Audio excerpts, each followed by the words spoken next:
Assalamu alaikum students. Good morning. How are you? I hope you all are fine. So let's start over today's work.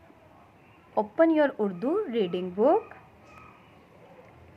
Your Urdu reading book and the page number is 33. Your page number is 33. Your topic is Wahre Bhaiya and sabak number 8. Page number 33. Topic is Wahre Bhaiya, sabak number 8. Before starting our topic, our reading, you will mark your date and day at the top of the page. Then we will start our reading.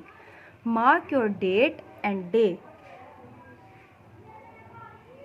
इस सबक को पढ़ने का मकसद ये है कि तुलबा को गंदे बच्चे की आदत के बारे में बताना, तुलबा को बुरी आदत से बचने की नसीहत करना। यानी इस रीडिंग में आप एक गंदे बच्चे के बारे में पढ़ेंगे और उसको पढ़ने के बाद आपने देखना है कि आपने उस गंदे बच्चे की तरह बनना है या एक अच्छा साफ सुथरा बच्चा बनना है। So let's start over reading.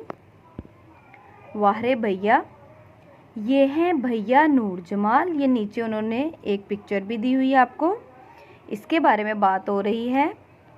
ये हैं भैया नूर जमाल, मैली आंखें उलझे बाल, बहती नाक और फूले गाल, पेट का मटका या फुटबॉल। वाहरे भैया नूर जमाल, कीचड़ मट्टी उनको भाए, मुंह धोने से जी घबराए, नाक की नदियाँ बहती जाए, बात करे तो टपके राल। वाहरे भैया नूर जमाल। आज हम सिर्फ एक पेज की रीडिंग करेंगे, पेज नंबर 33 पे। अगर हमारी पेज नंबर 34 पे भी है इसकी, ये नज़म हमारी अभी आगे चल रही है, लेकिन आज सिर्फ हम पेज नंबर 33 पे रीडिंग करेंगे। और मैं आपको बताऊं कि ये जो रीडिंग की है हमने, इसका क्या मतलब है कि ये हैं भैया नूर जमाल। यहाँ पे एक लड़के के बारे में बात की जा रही है जिसका नाम नूर जमाल है। उसकी आंखें बहुत मैली हैं और बाल उलझे हुए हैं, यानी बालों में उसने बिल्कुल भी कंघी नहीं की, गंदे बाल हैं, धोए नहीं हुए, मैली आंखें हैं, आंखें भी नहीं धोई हुई, बहती नाक और फूले गाल, यानी उसकी नाक बह रही है, उसे अपनी नाक भी साफ करने का नहीं पता, वो इतना गंदा है। पेट का मटका या फुटबॉल। फूले गाल, पेट का मटका और फुटबॉल। पेट के मटके को उन्होंने फुटबॉल से तशबीह दी है कि पेट इतना बड़ा है जैसे फुटबॉल हो। तो इससे मुराद ये है कि वो सिर्फ हर टाइम खाने पीने पे ध्यान रखते हैं और खा खा कर वो मोटे हो चुके हैं, साफ़ सुथराई की तरफ बिल्कुल ध्यान नहीं है। नेक्स्ट फिर उनको एक तंज किया गया है कि वाहरे भैया नूर जमाल, कीचड़ मट्टी उनको भाए, यानी उसे कीचड़ से खेलना, मट्टी से खेलना, गंदगी बहुत पसंद है और वो हर टाइम मट्टी से ही खेलता रहता है। मुंह धोने से जी घबराए। मुंह धोने से जी घबराए कि मुंह धोने को बिल्कुल उसका दिल नहीं करता। मुंह गंदा भी है तो वो मुंह धोने से भागता है कि कहीं मैं अपना मुंह ही ना धो लूँ।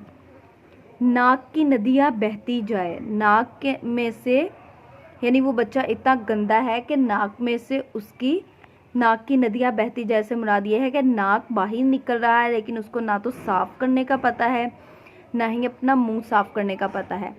बात करें तो टपके राल, यानी जब वो बात करता है तो उसके मुंह से थूक निकलती है। वाहरे भैया नूर जमाल। अब देखें किस कदर गंदा बच्चा है जिसके बारे में ये नज़म लिखी गई है, और आपने मुवाजना करना है कि क्या आप भी ऐसे हैं या आप अच्छे और साफ़ सुथरे बच्चे हैं। एक दफ़ा फिर से मैं ये रीड कर रही हूँ। ये है भैया नूर जमाल, मैली आंखें उलझे बाल, बहती नाक और फूले गाल, पेट का मटका या फुटबॉल। वाहरे भैया नूर जमाल, कीचड़ मट्टी उनको भाए, मुंह धोने से जी घबराए, नाक की नदियाँ बहती जाए, बात करें तो टपके राल। वाहरे भैया नूर जमाल। देखें इसको पढ़ के इतनी गंदगी सी फील हो रही है तो वो बच्चा कितना गंदा होगा। ये है आपका पेज नंबर 33, सबक नंबर 8, और आपका टॉपिक है वाहरे भैया आपने वाहरे भैया को की रीडिंग करने से पहले आपने इसके पेज पे डेट एंड डे मेंशन करनी है, देन आपने इसकी रीडिंग करनी है।